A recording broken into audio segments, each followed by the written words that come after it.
بسم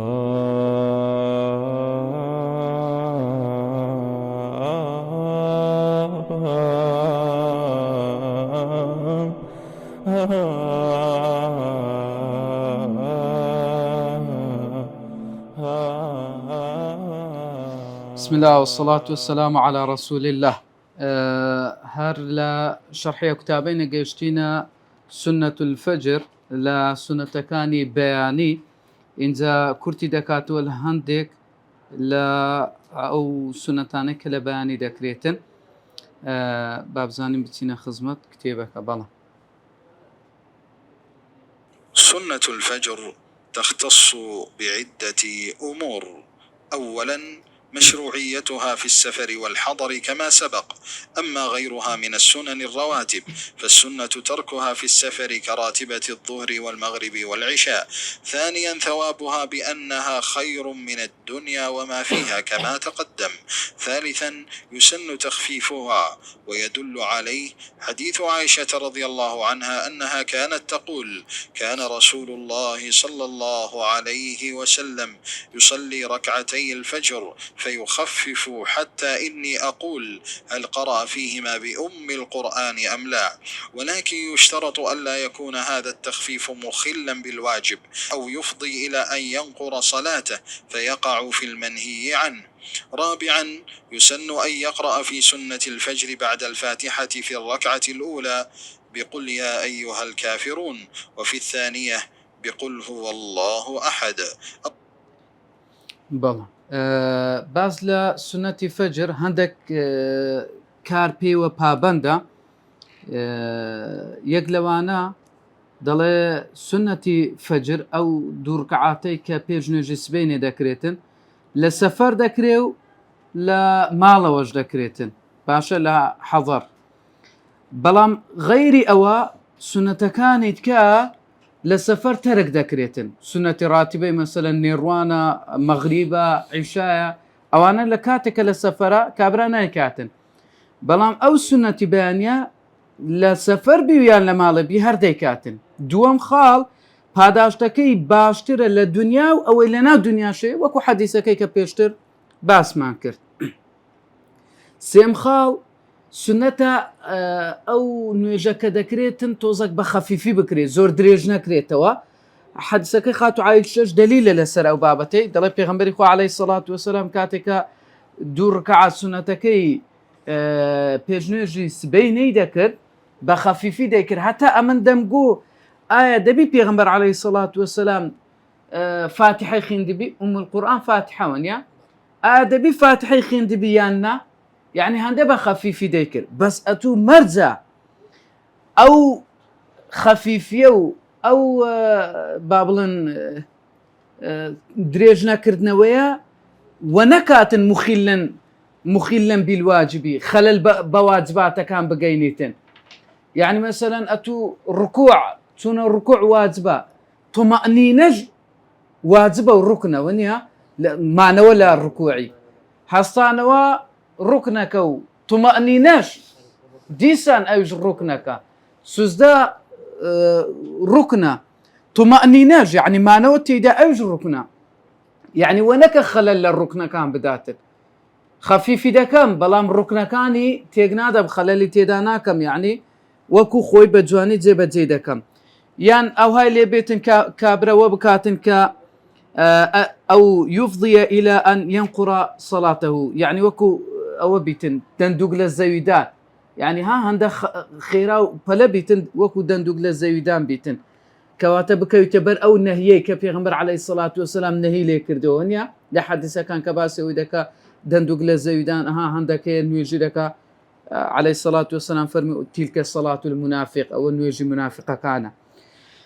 باشە کەواتە ئەو نوێژەیە تو دەیکەی خەفیفی بکە، بەس نەک هەندە ئەوەش بکەی کە خەلەل لە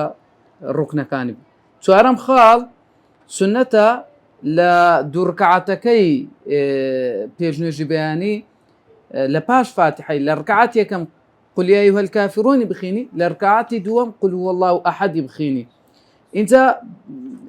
ڕیوایەتی تکەش هاتیە بەجیا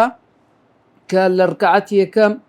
آتي 136 سورة بقرة ولركعات دوم آتي 64 سورة بقرة وكو استادي باسدك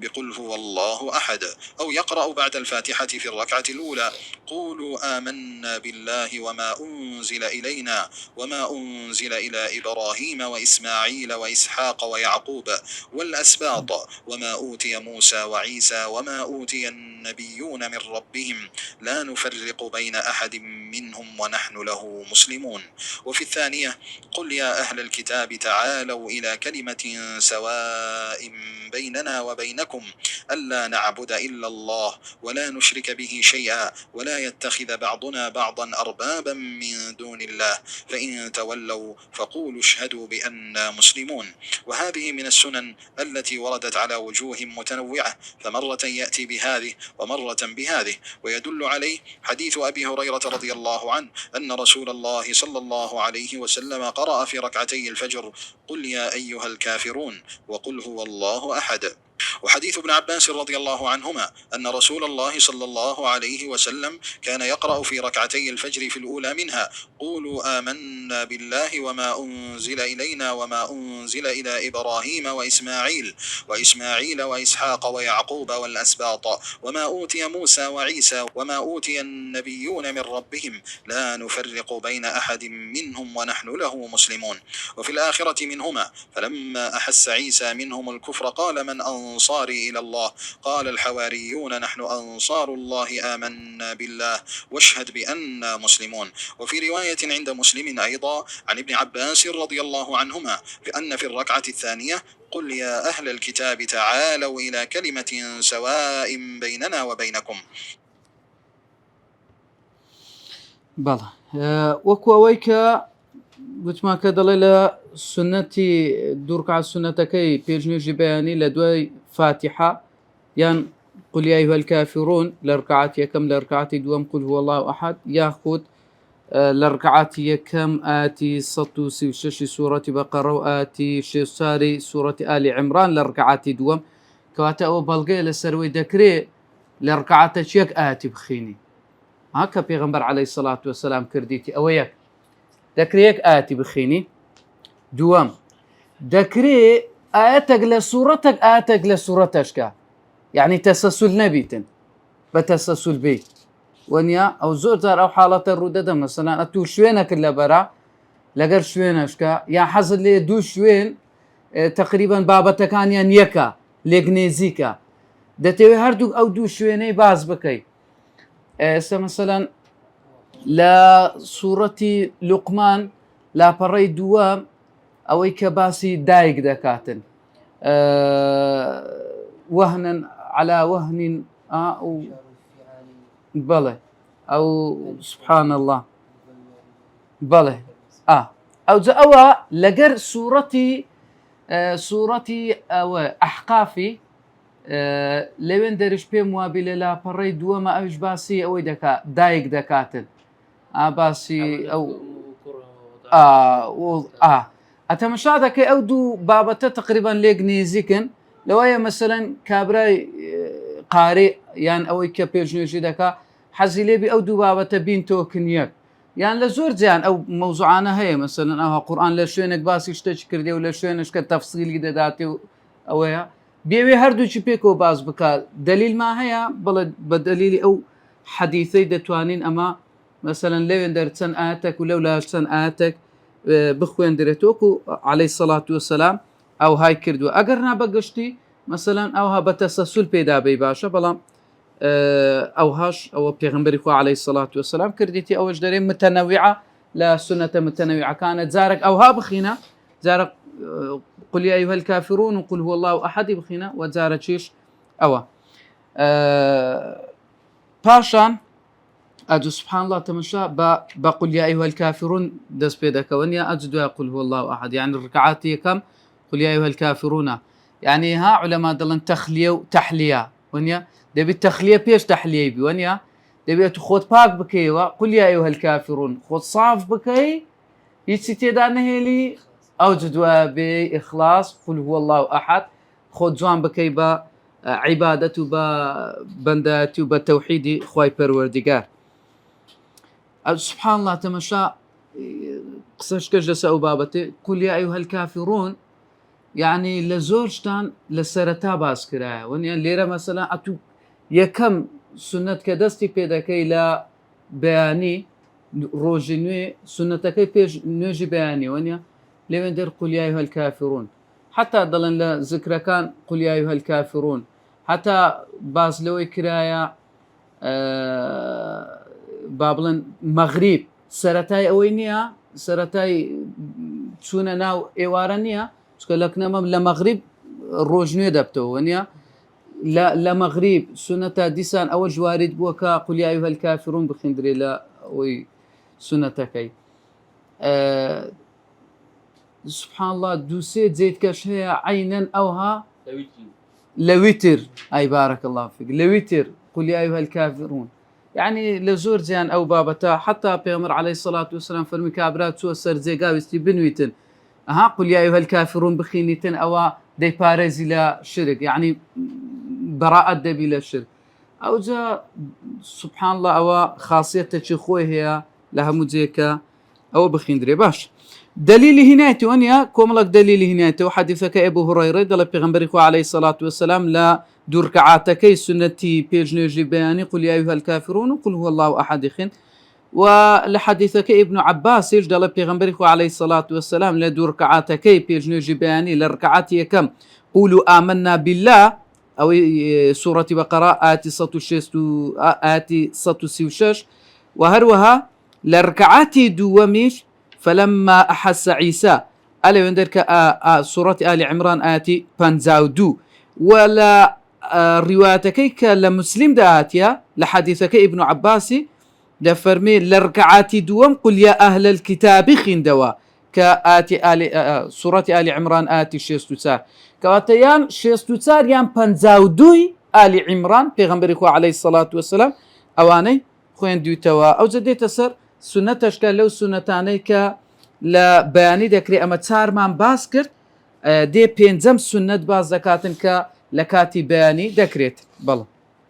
خامسا يسن الاضطجاع على الشق الأيمن بعد سنة الفجر، ويدل عليه حديث عائشة رضي الله عنها كان النبي صلى الله عليه وسلم إذا صلى ركعتي الفجر اضطجع على شقه الأيمن، وحديث عائشة رضي الله عنها قالت كان النبي صلى الله عليه وسلم إذا صلى ركعتي الفجر فإن كنت مستيقظة حدثني وإلا اضطجع.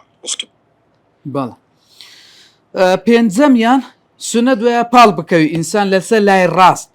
لباش سنتكي نجي بياني كاتك سنتكي كرت أو لسا لاي راست بال بداتو دليل إشمانسية دليل ما حديثكي خاتو عايشة دا فرمي بيغمبري خوا عليه الصلاة والسلام كاتك دور كعاتكي دا كرت اضطجع بال دا كود بالي دا دوا لسا لاي راست ديسان حديثكي خاتو عايشة دل بيغمبري خو عليه الصلاة والسلام كاتك دور كعاتكي دكر فإن كنت مستيقظة أجر أمن بخبر بامي حدثني قصي لقر دكردم قصي لقر دكردم أجر أمنيش بخبر نبامي اضطجع بال دكوت اضطجع كواتا بيغمبري خو عليه الصلاة والسلام أجر خاتو عايشة بخبر با قصي لقر دكر أجنا بال دكوت ولا سلاي راس أوزا خلاف شيء لسر وشيء اضطجاع كوا وكيني السنة بكريتن لبو همو كسك سنة همو كاتك سنة لباج نجي لباج سنة كي بكريانا علماء خلاف يعني هيدا تين خزمت أو قصيك علماء لباريان كردو. في هذا الاضطجاع فقيل الاضطجاع بعد سنة الفجر مسنون مطلقا، وبه قال أكثر أهل العلم رحمهم الله لحديث عائشة رضي الله عنها السابق. وأيضا ممن كان يفعل ذلك ويفتي به من الصحابة أبو موسى الأشعري ورافع بن خديج وأنس بن مالك وأبو هريرة رضي الله عنهم، وبه قال ابن سيرين وعروة وبقية الفقهاء السبعة رحمهم الله. وقيل سنة لمن يقوم ويطيل القيام بالليل ليستريح بهذا الاضطجاع، واختاره شيخ الإسلام رحمه الله. وقيل واجب وقيل غير ذلك، والقول الأول هو الأظهر والله أعلم. الأفضل في صلاة الفجر تعجيلها بأن تصلى أي بالظلمة في أول وقتها، وبه قال الجمهور. ويدل عليه حديث عائشة رضي الله عنها زوج النبي صلى الله عليه وسلم قالت: لقد كان نساء من المؤمنات يشهدن الفجر مع رسول الله صلى الله عليه وسلم متلفعات بمروطهن ثم ينقلبن إلى بيوتهن، وما يعرفن من تغليس رسول الله صلى الله عليه وسلم بالصلاة. ولحديث جابر رضي الله عنه أن النبي صلى الله عليه وسلم كان يصلي الصبح بغلس. وأما حديث رافع بن خديج رضي الله عنه مرفوعا: أسفروا بالفجر فإنه أعظم للأجر. فقيل المراد بذلك إطالة القراءة حتى يخرج منها بعد الإسفار، وقيل الحديث منسوخ، وقيل المراد تأخيرها حتى يتبين ويتأكد من طلوع الفجر فلا يشك فيه. بەڵێ علەما خلافیان هەیە لەسەر ئیتیجاع ئەو پاڵکەوتنەوەیە کووە. هەندێکیان دەڵێن کاکە لە پاش نوێژی دوو ڕکعات سونەتەکەی بە موتڵەقی سونەتە پار بکەویت ئەو ئینسانە، بە موتڵەقی بە گشتی سونەتە ئەو کابرا پاڵ بکەویتن. ئەوەش چێوە دەرێ زۆرینەی ئەهلی علم لەگەرەوەنا لەبەر حەدیثەکەی خاتو عایشەی کە فەرمووی پێغەمبەر عەلەیهی سەڵات وسەلام کە ئەو دوو ڕکعاتەی دەکرد و پاڵ دەکەوتەوە لەسەر لای ڕاستە. سەحابەکان ئەوەی فتوایان پێدایە، ئەبوو موسای ئەشعەری، ڕافع، ئەنەس، ئەبوو هورەیرە، هەموو ئەوانە ڕەحمەت خوایان لێبی فتوایان بەو بابەتێدایە. حتا لە تابعین ئەوەی فقەهای سەبعە هەر هەمویان فتوایان بەو بابەتێدایە. ئەوجا قیلەک هەیە دەڵێ سنەتون لمن یەقوم، سنەتە لە بۆ ئەو کابرایی کە هەڵدەستی شەو نوێژەکەی درێژە بۆ ئەوەی ئیسراحەتێک بکاتن، ئەوجا ئەو پاڵ بکەویتن. ئەوە شێخ الئیسلام ئەوەی هەڵبژاردی ئیبن تەیمیە. دەرە کابرایە هەستا شەو نوێژی کرد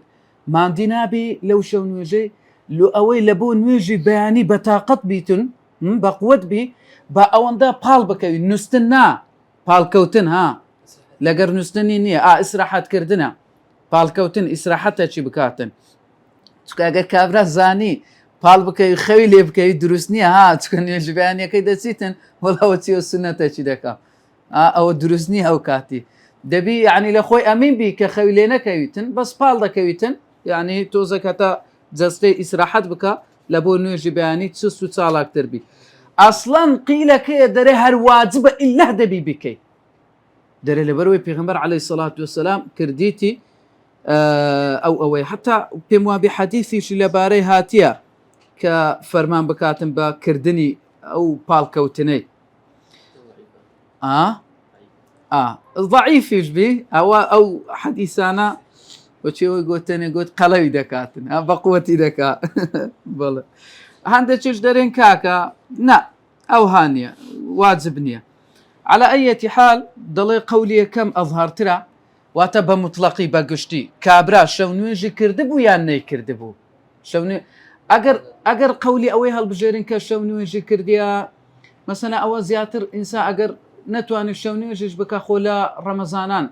ئەوەی دەکاتن با بڵێن تەراویحی دەکا دەتوانێت کە سونەتەکەی کرد سونەتی پێش نوێژی بەیانی لە پاشان تۆزێک پاڵ بکەویتن لەسەر لای ڕاست هەتا وەکو قامەت دەکرێ و پاشان بێتن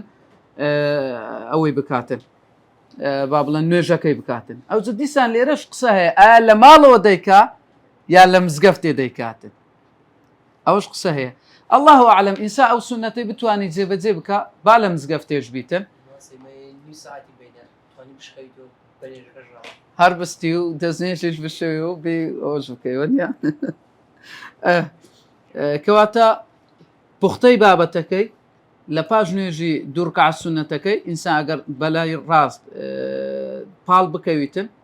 ئیسراحەتێکی بکاتن بەس بە نیەتی سونەت بی ئەو ئینشاءڵڵا ئەجرەکەی دەگەیشتێ ئەو سونەتەی لە بۆ حسێب دەکرێتن.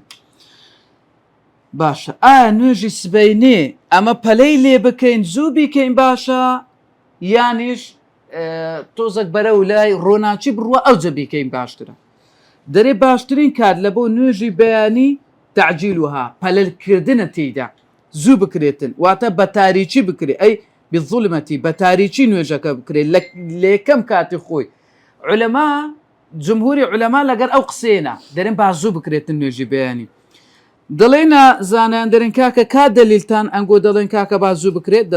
دليل ما حديثك خاتو عايشة خزاني بيغمبري عليه الصلاة والسلام فرمي آفرتان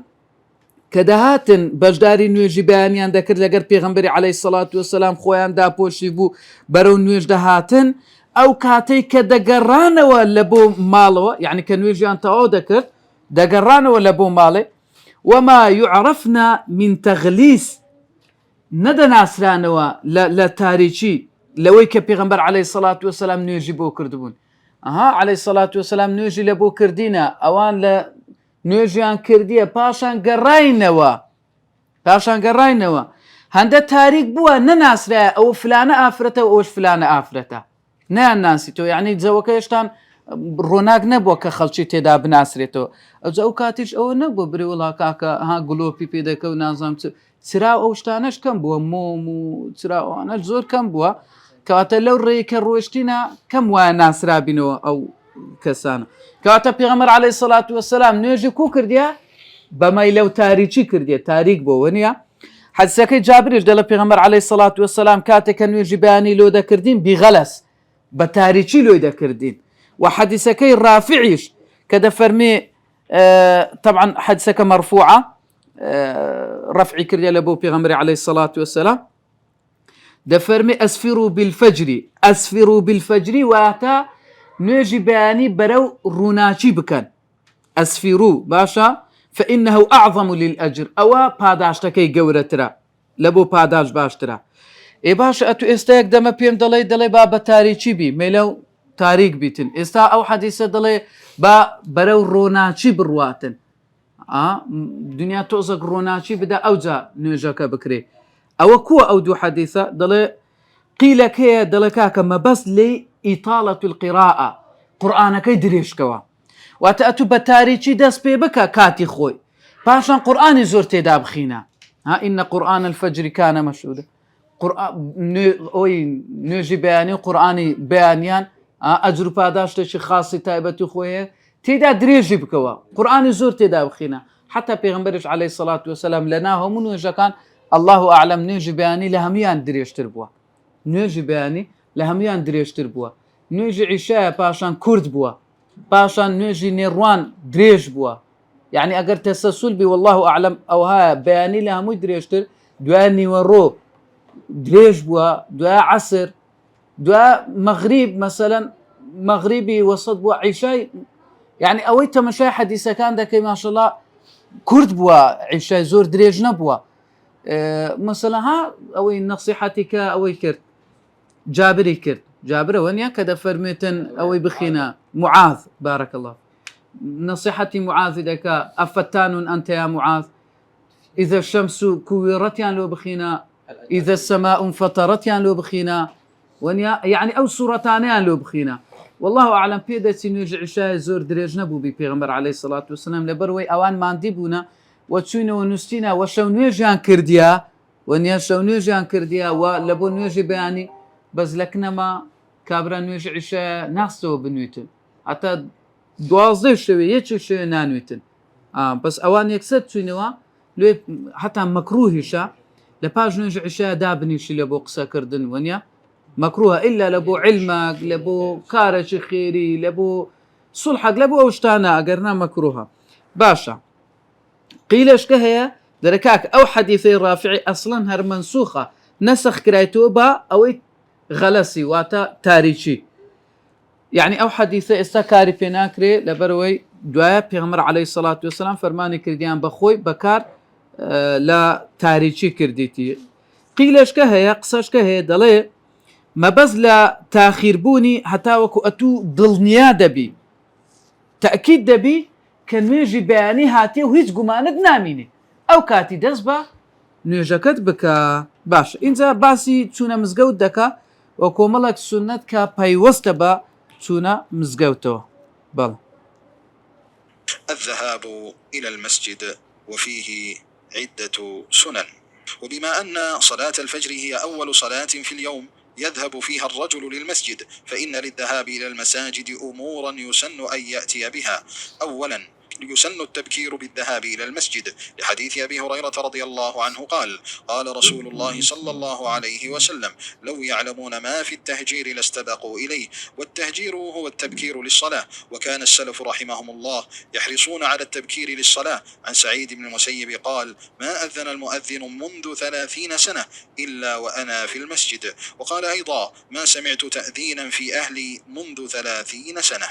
ثانيا، أن يخرج من بيته متطهرا لتكتب خطاه، لحديث أبي هريرة رضي الله عنه قال: قال رسول الله صلى الله عليه وسلم: صلاة الرجل في جماعة تزيد على صلاته في بيته وصلاته في سوقه 27 درجة، وذلك أن أحدهم إذا توضأ فأحسن الوضوء ثم أتى المسجد لا ينهزه إلا الصلاة، لا يريد إلا الصلاة، فلم يخط خطوة إلا رفع له بها درجة وحط عنه بها خطيئة حتى يدخل المسجد، فإذا دخل المسجد كان في الصلاة ما كانت الصلاة هي تحبسه، والملائكة يصلون على أحدكم ما دام في مجلسه الذي صلى فيه، يقولون: اللهم ارحمه، اللهم اغفر له، اللهم تب عليه، ما لم يؤذي فيه، ما لم يحدث فيه.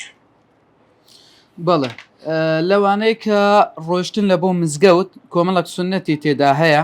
لەبەرەوەی نوێژی بەیانی یەکەم نوێژە کە لە ڕۆژ دەکرێتن و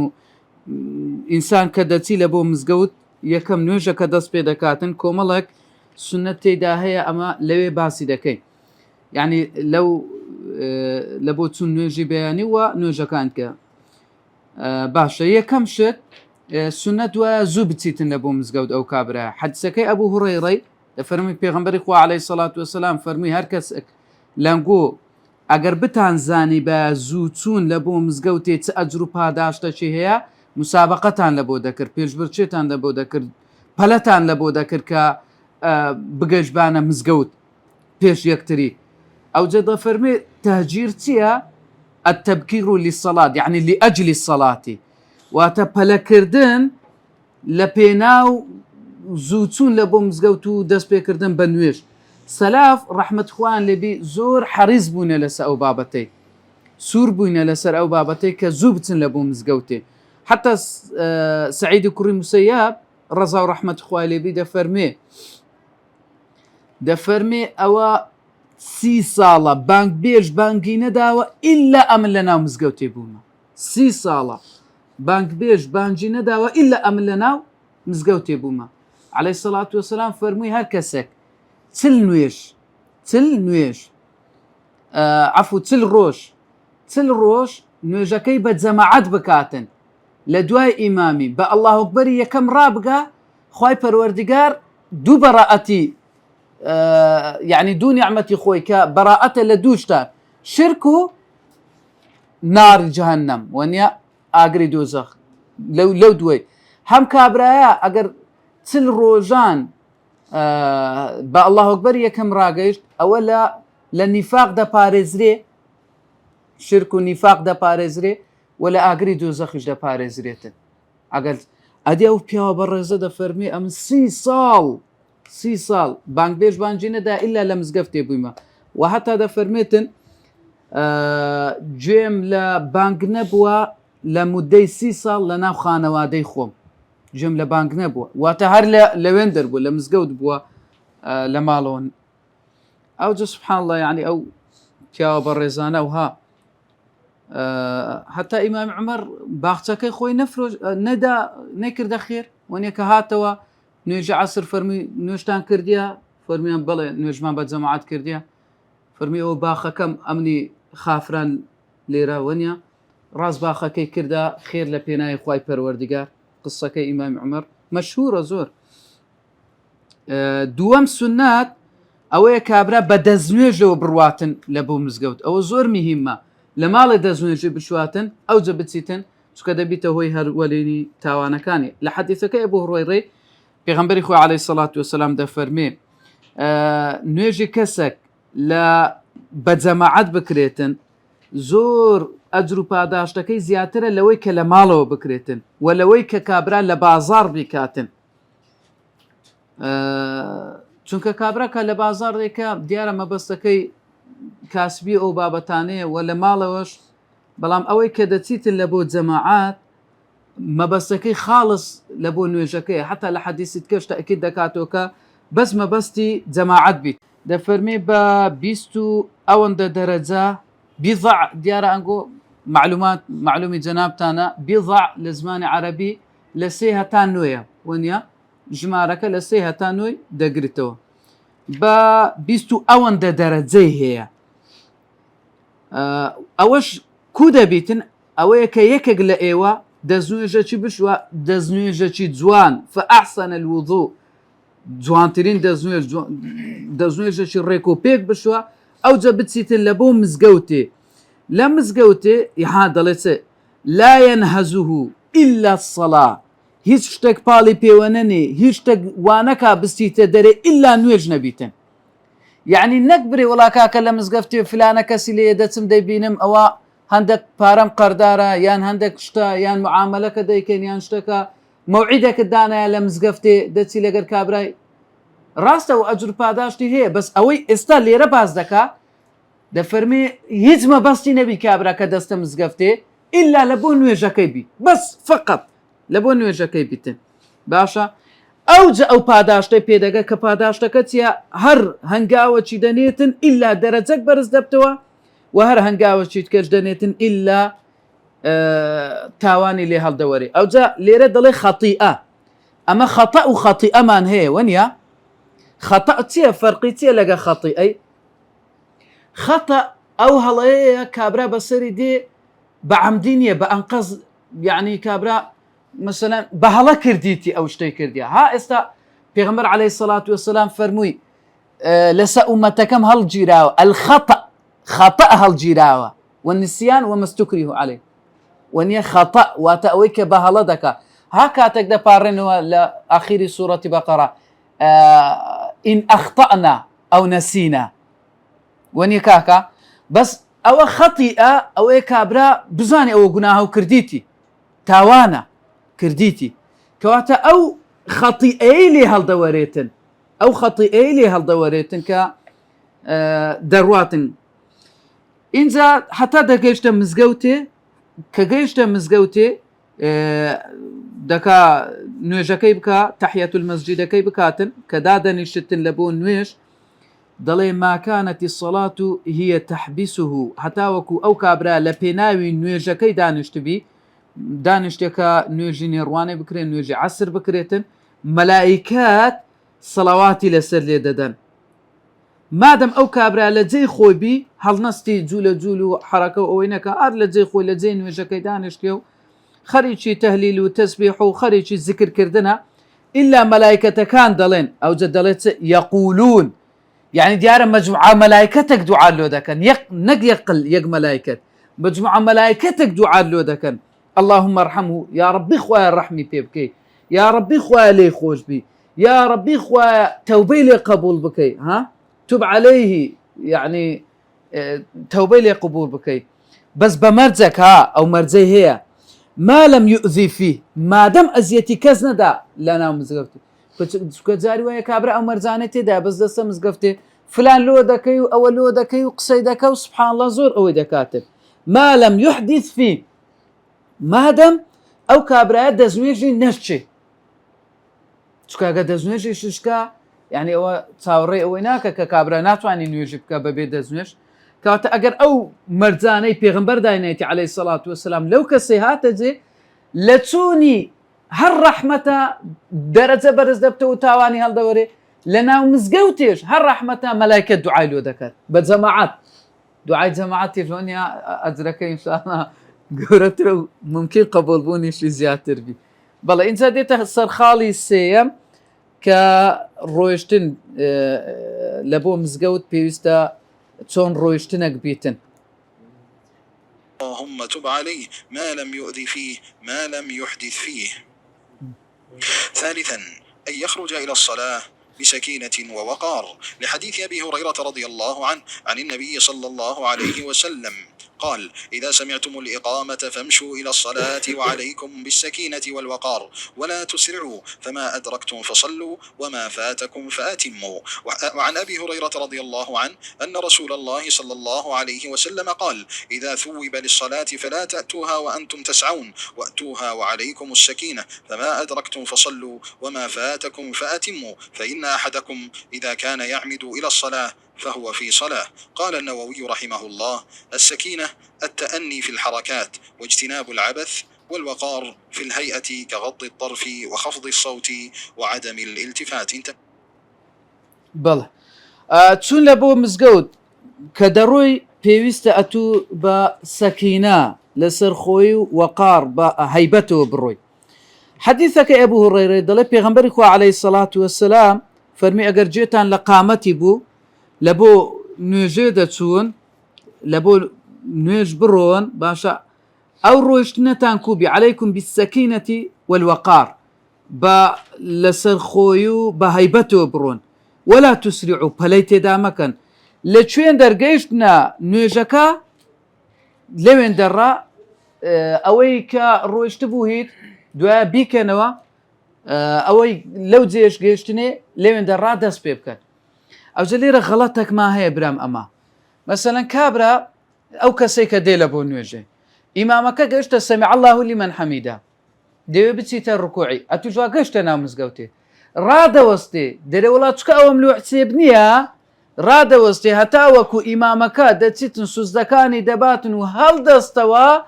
لە بۆ ئەوەی کە دەست بە فاتحەی دەکە ئەوجە لە گەرەوی دەست پێ دەکا ئێوە خلافی حەدیثە زۆری جوە دەکەین گەلک زۆر ئەو هەڵەما هەیە. یان پێغەمبەر عەلەیهی سەڵات وەسەلام فەرمی فەما ئەدرەکتم فەصەلوو لە چێن دەرگەیشتنێ لەوێ دەست پێ بکەن وما فاتكم فأتموا ئەوەی لێتان ڕۆیشتە مەسەلەن ڕکعاتەکە لێ ڕۆشتێ دوای هەستەوە وەچ ئیمامەکە سەلامی داوە هەستەوە ڕکعاتەکەی خۆت بکە و تحیاتی بخینە و سەلام بدەوە لۆ ڕادەوەستێ ئەتوو یعنی فکر بکەوە برێکاکە ئەمن ئەو کە نوێژی دەکەم ئەوانە چوینە دەچنە سوزدەی دوو سوزدەی زیاتر دەبم زیاتر زیکرەکەی دەکەم زیاتر لە خوای نێزیک دەبمەوە لۆ ئەو فکرەی ناکەی و لۆ ڕادەوەستی وەڵا لۆم حسێب نییە هەتا هەردەستەوە ئیمامەکە یعنی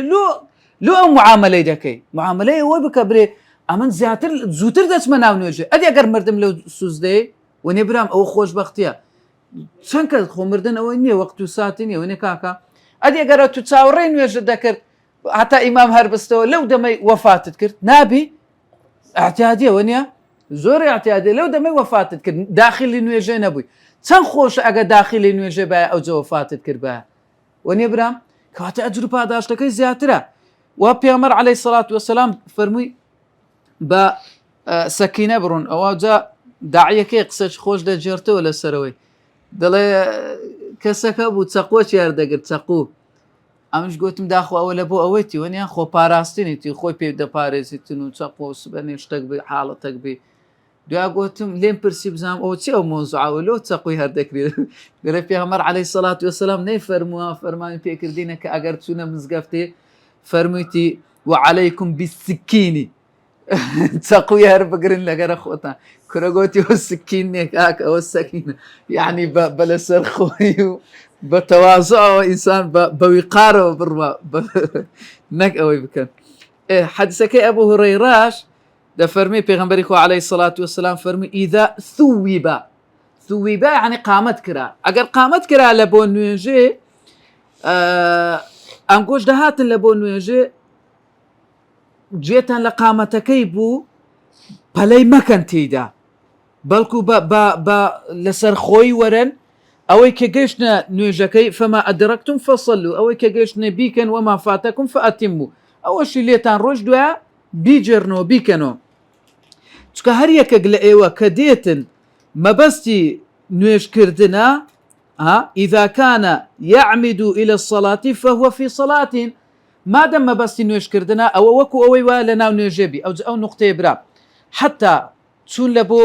مزگەوت پێغەمبەری خوا عەلەیهی سەڵات وەسەلام نەهی کردی ئەو کابرایی کە لە ڕێ لە بۆ نوێژێ دێ حەدیثەکە لە مسنەدی ئیمامی ئەحمەدە پەنجەی ئەوها دەستی ئەوها لێ بکاتن فەرمی ئەوها مەکەن چکە ئەتوو کە لە مارێ دەی وكوي ولنا نويجبي ما دام ما بس نويجها ليرش كدليتن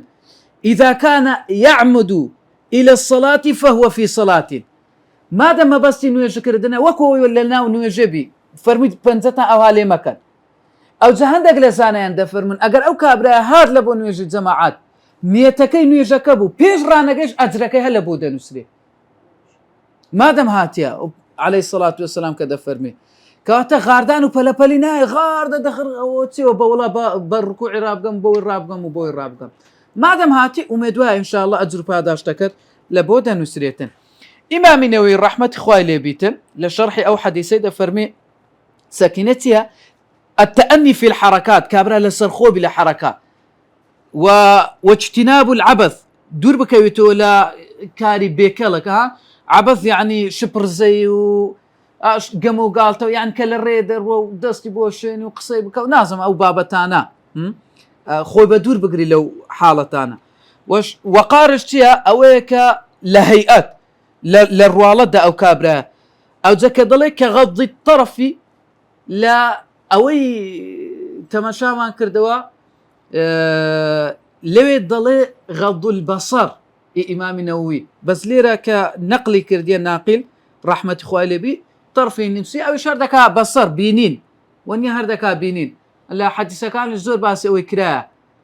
طرفة العين وني لا قرآنش باسي أو بابا تكرا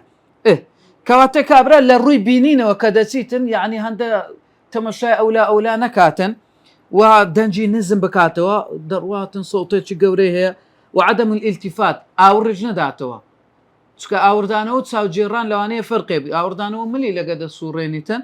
جوانية أو كابراي كدروا للرقا زور أور بداتوا شتشي شخصيتي جوانية وتساو جيرانيش مثلا تمشا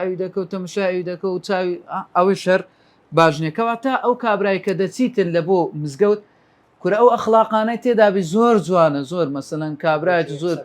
ونيا زور بهيبتو بجواني بريكو بيتشي دتيتن أما هر غاردة دين براس يعني كم أو صفتان من تيدا هبي خواي پروردگار عفو من بكاكا هلاو كم كورتي ما هبي باش أو جارك شوينا ناو مزقوتي بيوستا كوبتين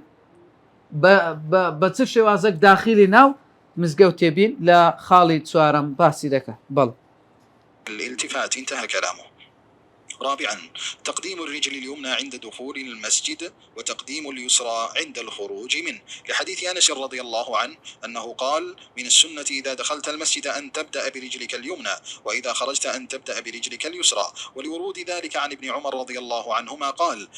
البخاري في صحيحه باب التيمن في دخول المسجد وغيره وكان ابن عمر يبدأ برجله اليمنى فإذا خرج بدأ برجله اليسرى ولحديث عائشة رضي الله عنها كان رسول الله صلى الله عليه وسلم يحب التيمن في شأنه كله ولأن القاعدة أن ما كان من باب التكريم استحب فيه تقديم اليمين وما كان بضد التكريم استحب فيه تقديم اليسار وما عدا ذلك فالأصل فيه تقديم اليمين. خامسا أن يقول الذكر الوارد عند دخول المسجد وعند الخروج منه لحديث أبي حميد أو أبي أسيد رضي الله عنه قال رسول الله صلى الله عليه وسلم إذا دخل أحدكم المسجد فليقل اللهم افتح لي أبواب رحمتك وإذا خرج فليقل اللهم إني أسألك من فضلك. سادسا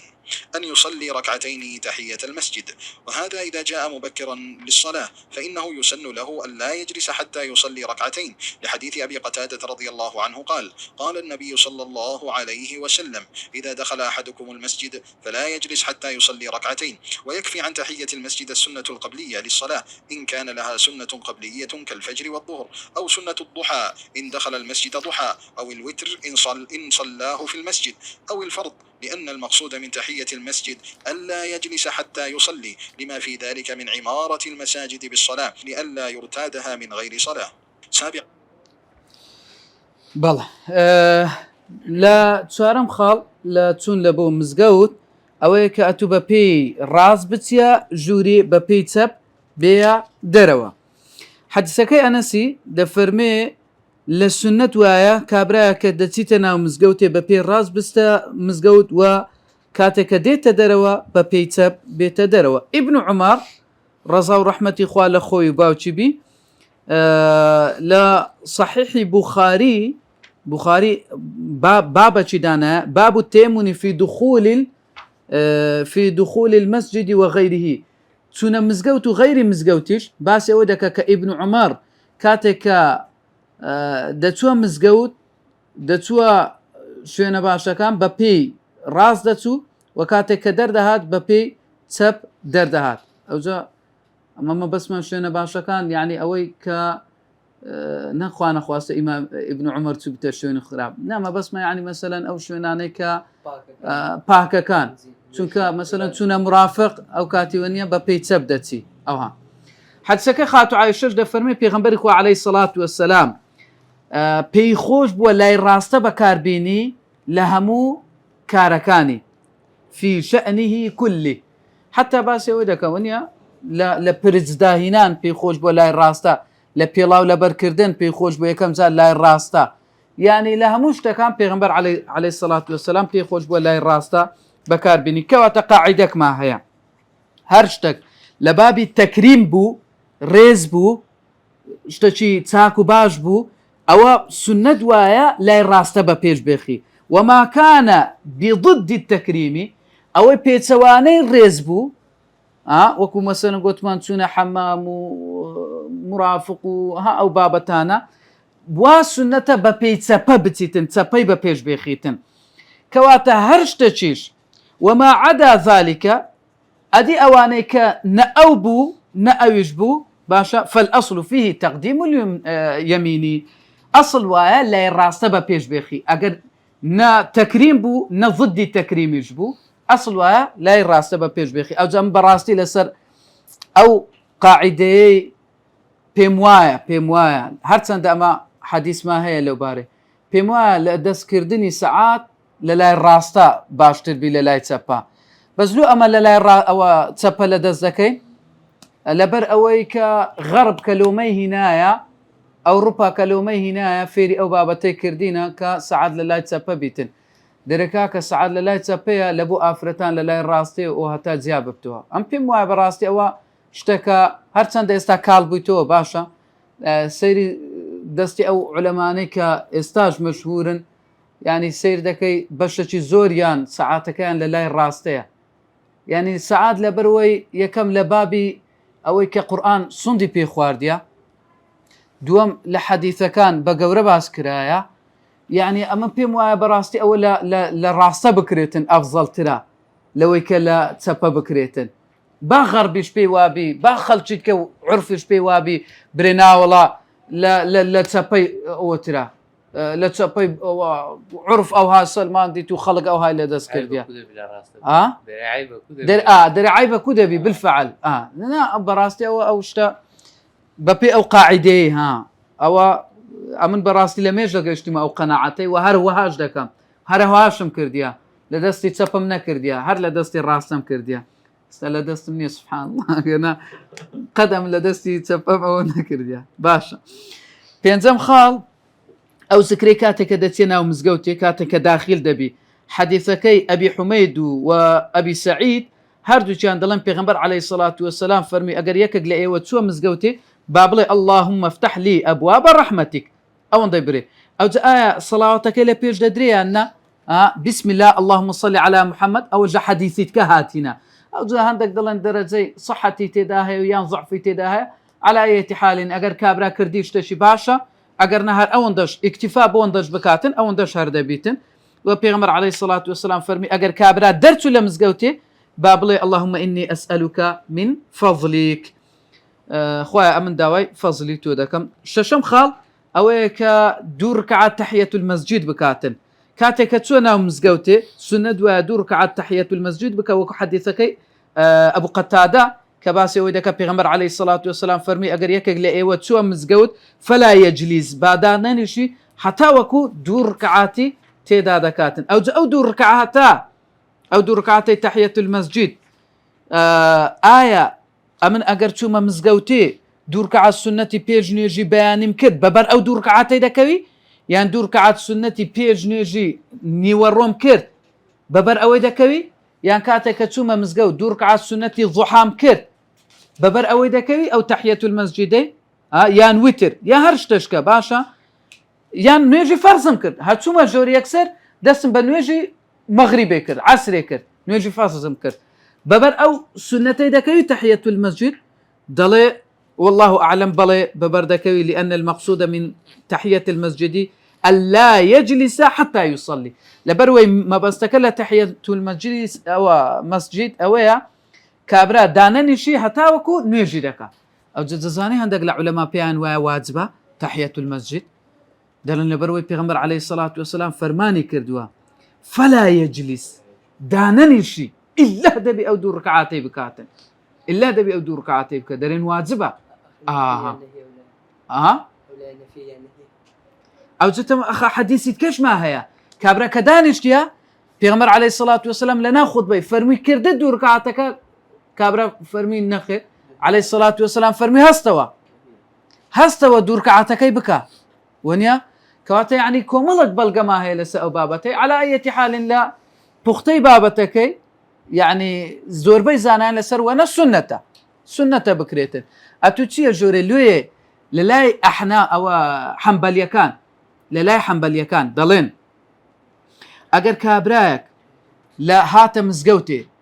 مزقوتي لمالو طبعا للاي اوان دورك على السنة لمالي ذكري دورك على سنتي بيج نيجي بياني لمالي ذكري ضلين كهات مزقوتي با رابوستي هتا وكو نيج ذكريته شكا السنة نما تواو لباش دورك على السنتي بياني سنتي كان نما راد وصيتن هتا وكو نوێژی بەیانی دەکرێت یان دەڵێن ئەگەر کابراک هاتە مزگەوت لە زۆرێک لە زانان پێیان وایە ئەگەر کابرا هاتە مزگەوت لە پاش بانک بەس دوو ڕکعاتی پێشنوێژی بەیانی دەکا هەر ناستەوە دوو ڕکعات تەحیەت المەسجدی بکاتن دەرێن لەبەرەوەی بەبەر دەکەویتن پێویست ناکە ئەو بیکاتن على أي حال هەندێک لە عولەماش پێیان وایە دروستە دەکرێت دوو ڕکعات تەحیەت المەسجدی بکە ئەوجا هەر بستەوە دوو ڕکعات سنەتەکەی بکە بەڵام بەگشتی ئەگەر ئەتو چیە مزگەوتی دوو ڕکعات سنەتی پێش نوێژی بەیانیت کرد پێش نوێژی نیوەڕۆت کرد هەر یەکێک لەوانت کرد بەبەر دەکەویتن والله أعلم لەگەڵ بانگی بی تازەوە بانگ دەدرێت کە بانگ درا هاتە مزگەوتێ تحیەت المەسجدەکەی دەکەی یان ناکەی جێشت لە بانگی طبعا کە بانگ دەدرێت بانگ لێ دەبتەوە کە بانگ لێ بۆوە ئەو کاتی کاتەکە کاتی چیە کاتی دەستپێکردنی سنەتی پێش نوێژەکەیە سنەتی پێش نوێژەکەیە لە ناو نوێژێبی جێ لە بانجێبی کە دێنا مزگەفتەوە بانگ دەدات المەسجد لەگەر بانگی لەگەر بەڵە وەڵا ئەوجا حەدیسەکان هەموو ئەومان پێ دەڵێن کابرا جوابی بانگی بداتەوە ئەفزەڵترە و باشترە ئەوە هەموو حەدیسەکان دلیل لەسەر ئەو بابەتەی کە کابرا ڕابوەستی هەتاوەکو جوابی بانگی دەداتەوە پاشان ئەوەی بکاتن ئەمما ئەگەر کابرا دەستی پێکرد ئەوەی با بڵێن نوێژەکەی دروستیان دروست نییە ئەو قسەیە ئەفزەڵیەت فەرقیە لەگەر دروستیان دروست نییە ئەفزەڵیەت ئەوەیە ڕابوەستی دروستیان دروست نییە بەڵێ دروستە لەبەرەوەی کە بانگەکە علامەتەکە چکە پێش ئەوەی ئەو بانگە هەبیتن پێشتر خەڵک لە کاتی وەقتی ئەوەی نوێژەکەی خڕدە بنەوە بەبێ ئەوەی بانگی شەبی وێبرام لە سەرەتادا بەبێ ئەوەی لەفزی بانکە بیتن هەمویان خڕدە بوونەوە لە کاتەچی پێغەمبەر عەلەیهی سەڵات وەسەلام لۆی دیاریکردن ئەو کاتێک کە ڕۆژ ئەو هابی ئەو کاتێک کە جوبریل هات فێری کردن وەیە حەدیسەکان بەڵگەنە لەسەرەوەی دەهاتن کۆ دەبنەوە لەو کاتانە بێ ئەوەی بانگ بدرێ نوێژەکەیان دەکرد چکە کاتی هاتوو بانگدان یعنی کاتی نوێژەکەیە کە بانگ درا یعنی کاتی تیکەواتە دەکرێت نوێژەکە بکە دروستە والله أعلم بەڵام باشتر وایە ڕابوەستی ئینجا دێتن حەفتەم خاڵ و باسی ئەوەی دەکاتن کە ئەو کەسە سونە دووە بێتە ڕێزی پێشەوە کۆمەڵک باسی لەسەر دەکە و حەدیثیشی لەسەر دەینەوە بەڵێ قادها من غير صلاة. سابعا يسن للرجال المبادرة إلى الصف الأول فهو أفضل الصفوف وللنساء أفضلها آخرها لحديث أبي هريرة رضي الله عنه أن النبي صلى الله عليه وسلم قال خير صفوف الرجال أولها وشرها آخرها وخير صفوف النساء آخرها وشرها أولها. خيرها أي أكثرها ثوابا وفضلا، وشرها أي أقلها ثوابا وفضلا. وهذا الحديث فيما إذا صلى الرجال والنساء جماعة وليس بينهما حائل من جدار ونحو، فتكون خير صفوف النساء آخرها لأنه أستر لهن عن أعين الرجال. وأما إذا كان بينهما حائل كجدار ونحوه، أو كما يكون في كثير من مساجدنا اليوم بأن يخصص للنساء مصلى مستقل، ففي هذه الحالة تكون أفضل صفوف النساء أولها لانتفاء علة القرب من الرجال، لأن الحكم يدور مع علته وجودا وعدما، ولعموم فضل الصف الأول في أحاديث منها حديث أبي هريرة رضي الله عنه أن رسول الله صلى الله عليه وسلم قال: لو يعلم الناس ما في النداء الأول والصف الأول ثم لم يجدوا إلا أن يستهموا عليه لاستهموا، ولو يعلمون ما في التهجير لاستبقوا إليه، ولو يعلمون ما في العتمة أي العشاء والصبح لأتوهما ولو حبوا. وحديث جابر بن سمرة رضي الله عنه وفيه قال: خرج علينا أي رسول الله صلى الله عليه وسلم فقال: ألا تصفون كما تصف الملائكة عند ربها؟ فقلنا: يا رسول الله، وكيف تصف الملائكة عند ربها؟ قال: يتمون الصفوف الأول ويتراصون في الصف. ويؤخذ من هذا الحديث أيضا سنية التراصي في الصف. قال النووي رحمه الله: يستحب الصف الأول ثم الذي يليه ثم الذي يليه إلى آخرها، وهذا الحكم مستمر في صفوف الرجال بكل حال، وكذلك في صفوف النساء المنفردات بجماعتهن عن جماعة الرجال. أما إذا صلت النساء مع الرجال جماعة واحدة وليس بينهما حائل فأفضل صفوف النساء آخرها، لحديث أبي هريرة رضي الله عنه قال: قال رسول الله صلى الله عليه وسلم: خير صفوف الرجال أولها وشرها آخرها، وخير صفوف النساء آخرها وشرها أولها. بەڵێ پەلەکردن لە بۆ ڕێزی پێشەوە ڕێزی یەکەم ئەوە باشترین سەفە و لە بۆ ئافرەتانیش بە هەمان شێوە. حەدیسەکەی ئەبوو هورەیرە دەڵێ پێغەمبەری خوا عەلەیهی سەڵات وەسەلام فەرمی باشترین ڕێزی پیاوان ئەوەلوها یەکەمیتی وەشەڕوها ئاخیروها خراپترینیان کۆتا ڕێزەکەیە و باشترین ڕێزی ئافرەتان ئاخیروها کۆتاییەکەیتی و خراپترینی یەکەمەکەیتی. ئەوجە خراپترین و باشترین مەبەستی چی؟ یعنی ئەتوو کابر دەستە نوێژی جەماعەت و خراپیش بی؟ نا دەڵێ مەبەستەکە ئەوەیە خەیڕوها یعنی زۆرترین پاداشتی هەیە، زۆرترین فەزلی هەیە. شەڕوها کە دەرێ خراپترینی شەڕەکەی مەبەستەوەیە پاداشتی کەمە، نەک برێ وەڵا کاکە چوتە نوێژی جەماعەت و لە ڕێزی ئەخیریەوە یعنی ئەوە خراپە. تەئکید ئەوە چەند قات لە ئەو کابرای باشترە کە لە ماڵی نوێژی دەکاتن، بە 20 دەرەجە پلەی باشترە لەوەی کە کابرا لە ماڵی دەکات یان بە تەنها دەیکاتن. وەنیا ئەوە هیچ گومانی تێدا نیە، بەس مەبەستەوەیە کە ئەو ئەجر و پاداشتە. ئەوجە حەدیثەکە دەلیلە لەسەرەوەی ئەگەر پیا و ئافرەت پێکەوە بە یەک جەماعەت بیکەن، ئەمە ئەگەر حائیلێک لە بینیان بوو، پەردەک لە بینیان بوو، دیوارێک لە بینیان بوو، باشە ئەو کاتی سەفەکانی ئافرەتی یەکەمی سەفی ئافرەتی خێری لە هەمووی زیاترە، ئەخیرەکەی خێری لە هەمووی کەمترە، بە هەمان شێوە ئی پیاوەکانیش ئەوها. باشە ئینجا دەڵێ لە سەردەمی پێغەمبەر عەلەیهی سەڵات وەسەلام دیارە پێکەوە نوێژیان کردیە، لەبەر هەندێ ڕێزی پێشەوەی پیاوان کە زوو هاتینە زۆر لە ئافرەتان دوور بووینە و ڕێزی ئەخیری لە ئافرەتان نێزیک بوونە و ڕێزی یەکەمی ئافرەتانش لە پیاوان نێزیک بووینە و ڕێزی ئەخیری ئافرەتانیش لە پیاوان دوور بووینە.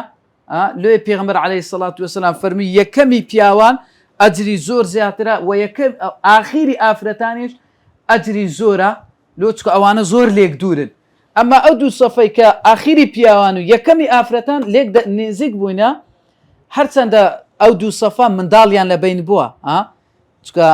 پیاوان هاتینە منداڵان هاتی ئەوجە ئافرەتان بووینە وەنیە. بەس هەر پێغەمبەر عەلەیهی سەڵات وەسەلام فەرموویەوە ئەوە خراپترین لۆ نەکا مەسەڵەن لێرە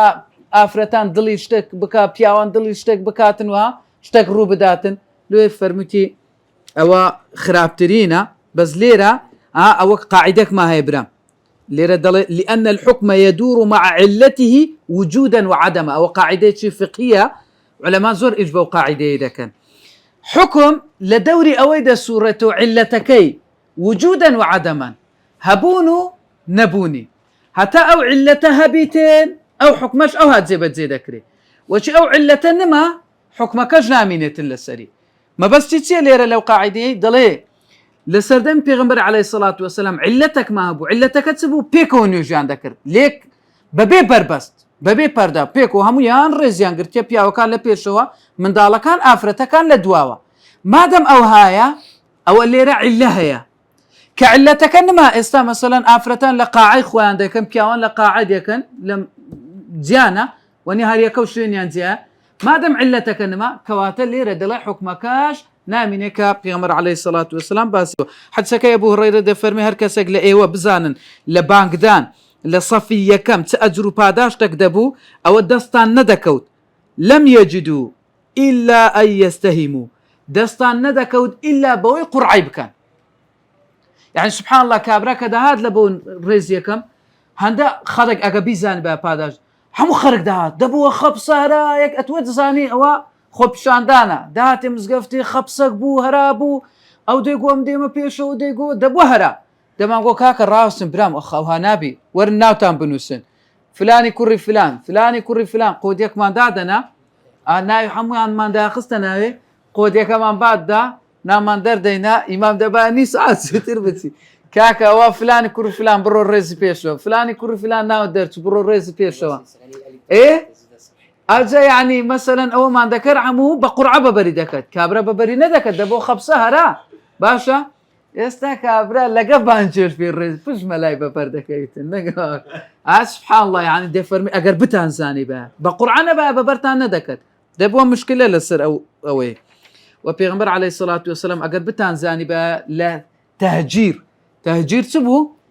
فلا كردن بو زوتون لبو مزقوتي أو براستي مسابقة عندك كرة تقول أو كرة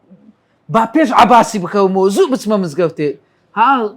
غارد ده لبو نغارده يعني بيش لو زوتر دقيقة نص زوتر ده شو مزقوتي وفرمي أقر بتان زاني بقى عتما لقى يرجع عشايتي ونيا عتما ئەوجا عتەمەلو پێیان گوتی عتەمە ئەو کاتێک کە وشترەکانیان داکردیا هینایتیان وشترەکانیان بردیتەوە ناو شوێنی خۆی ئەوجا ئەو کاتی حتا پێغەمبەر صلی الله علیه و سلم لە حەدیثێکی نەهی لەوەی کردیا فەرمی نوێژی عشا بە عتەمە ناومەینن وەنیا بە عیشا نایبینن وەبی ئەو مستەڵەحەی کە جاهیلی بەکاری دەینا زاڵ نەبی بەسەر موسڵمانان فرمي أقول مصطلحي خوتها هبي مصطلحي الشرعي خوتها هبي بلن عشاء ملن عتمة لحد حديث بيامر صلى الله عليه وسلم بكارينيها كوات علماء دفرمون أو كراهية تنزيهية نك تحريمية واتا باجنية بكار بي نكبري حرام بكار بيتن باشا فرمي أقر بتانزان با لنويج عشاء ولنويج بياني أزرتي هبو أو لأتوهما ولو حبو دزانيتيا حبو ئەوەیە کە منداڵ تازە پێشی نەگرتیان تازە دەڕواتن گاگۆڵی دەکاتن تازە دەڕوە و گاگۆڵی دەکەوت بەردەبتە و گاگۆڵی دەکەوت ئەوە حەبوو یعنی ئەگەر بتانزانی بە چ ئەجرێکی هەیە کابرا نەیتانی بە سەقەتە ناتانی بڕواتن مادەم پێی دەکرێت بە گاگۆلە بڕوە بە گاگۆرە دەهاتە لەو مزگەفتێ ئەگەر بیزانی بە لە نوێژ عیشا و لە نوێژ بەیانی چ ئەجرەکەیە بە گاگۆڵە دەهات حتا لە حەدیثێکی دەفەرمی ئەگەر بتانزانی بە کابرای مەسەلەن کە بیزانی بە کو ئەگەر بیزانی بە پارچە گۆشتە پارچە ئێسکەچی بەدەست بکەویتن کو پەلەی دەکرد لۆی ئەگەر بتانزانی بە ئەنگۆ پەلەتان دەکرد لە بۆ نوێژی عیشا و بەیانی کە بچن لە بۆ نوێژەکەی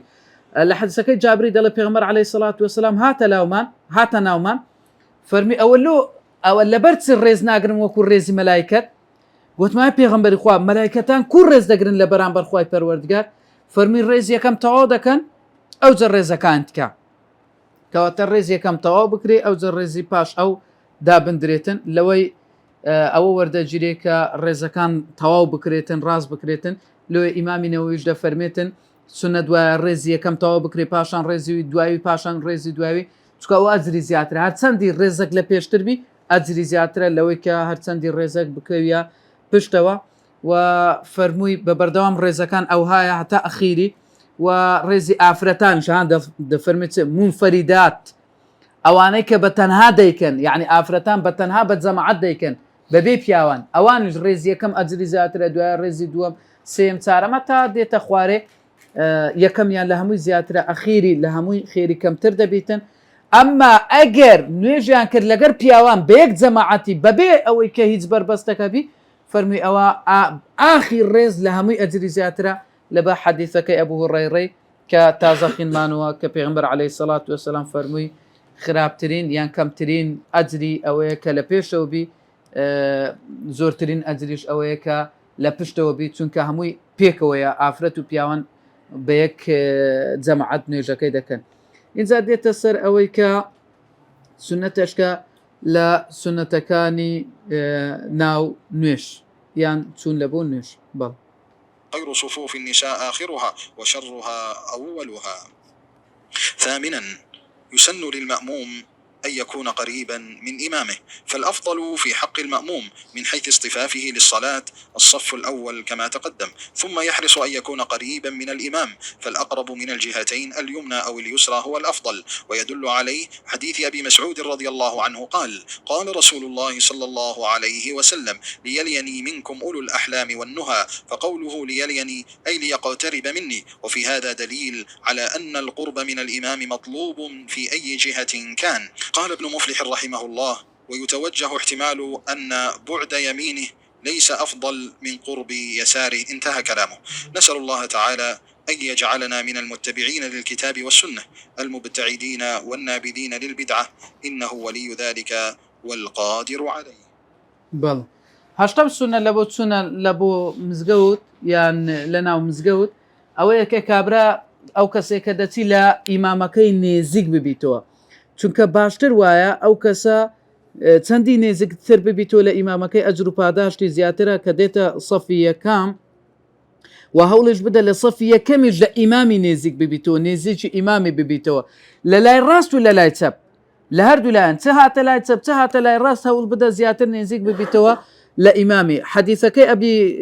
مەسعودیش دەلیلە لەسەر ئەو قسەیەمان کە پێغەمبەر عەلەیهی سەڵات وەسەلام فەرمی با لێم نێزیک ببنەوە ئولو الأحلام والنهى ئەوانەی کە خاوەن عقل و ژیرینە نوها لۆ بە عقل گۆترایان نوها لەبەرەوەی نەهی دەکاتن لە کاری خراپە لەبەرەوەی ڕێگری دەکات لە کاری ئەوەی کە شتەکە ئەوەی صیفەتی پیاوانە نەبی شتێکە لە ڕەوشت و لە ئەخلاقی ئەو کەسەی نەگونجێتن نەهی لێ دەکات دووری دێختەوە لێ ئەوجا فەرمی عەلەیهی سەڵات وەسەلام فەرمی لیەلیەنی یعنی لیەقتەریبە منی لێم نێزیک ببنەوە کەواتە ئەوە دەلیلە نێزیک بوونەوە لە ئیمامی لە هەموو ڕووەکەوە داوا کراوە لۆیە لەبەر هەندێک ئیبن موفلیحش ڕەحمەت خوای لێ بی دەفەرمێ ئەوە بەمانای ئەوەی دێتن کە ئینسان لە ئیمامی نێزیک ببیتەوە لە هەموو ڕووەکەوە لای ڕاستە فەزلی نییە بەسەر لای چەپە لای ڕاستە فەزلی نییە بەسەر لای چەپە بەوەی کە نێزیک ببیەوە لە ئیمام دەڵێ احتیمالی ئەوەیە والله ئەعلەم و داوا لە خوای پەروەردگار دەکەن کە لەو کەسانەوە حسێب بکاتن کە شوێن کەوتووی قورئان و حەدیثن و لەو کەسانە بین کە دوور بکەوینەوە لە بیدعە و بیدعە بە ناشرین سیر بکەین کە پەروەردگار سەرپەرشتیار و توانای هەیە بەسەرمان ئامین.